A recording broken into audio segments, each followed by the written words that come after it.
Eighth pay commission, budget में सरकार का बड़ा ऐलान। सरकारी पेंशन में जल्द बढ़ोतरी का रास्ता साफ, मिलेगा इतना बड़ा फंड।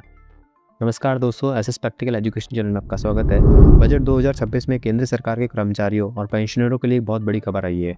सरकार ने 8वें वेतन आयोग से जुड़े खर्चों के लिए अलग बजट प्रावधान किया है।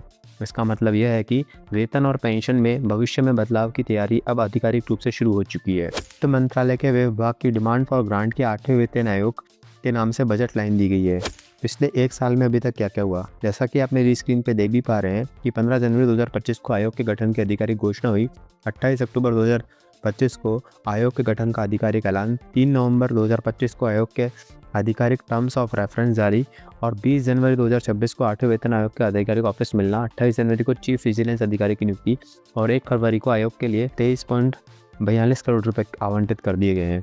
जी हाँ दोस्तों, आयोग को अब बजट 2026-27 के लिए 23.42 करोड़ रुपए का प्रावधान किया गया है। इसमें लगभग 21 करोड़ रुपए राजस्व व्यय, रेवेन्यू एक्सपेंडिचर्स और 2.10 करोड़ रुपए पूंजीगत के लिए तौर पर रखे गए हैं। यह पैसा 8वें वेतन आयोग के स्टाफ गठन, दफ्तर, रिसर्च और प्रशासनिक के लिए खर्च होता है। अभी यह वेतन बढ़ोतरी का पैसा नहीं है, बल्कि आयोग का काम शुरू करने के लिए बजट है।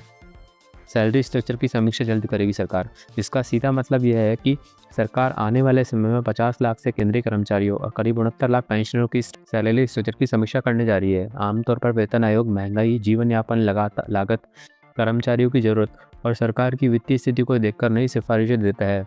बाद में इन सिफारिशों के आधार पर बेसिक सैलरी, फिटमेंट फैक्टर, भत्ते और पेंशन में बदलाव होते हैं। केंद्रीय कर्मचारियों के लिए इसका मतलब भविष्य में बेसिक वेतन के बढ़ने की संभावना है, जिससे डीए, एचआरए और दूसरे भत्ते भी बढ़ सकते हैं। पेंशनर्स के लिए नई सिफारिशें लागू होने पर बेसिक और फैमिली पेंशन में बढ़ोतरी हो सकती है। फिलहाल बजट में सिर्फ आयोग के कामकाज के लिए शुरुआती धनराशि दी गई है, लेकिन यह साफ संकेत है कि 8वें वेतन आयोग की प्रक्रिया अब कागज से आगे बढ़ चुकी है। आने वाले समय में इसकी सिफारिशें तय होगी कि केंद्रीय कर्मचारियों और पेंशनरों की जेब में कितनी बढ़ोतरी पहुंचेगी।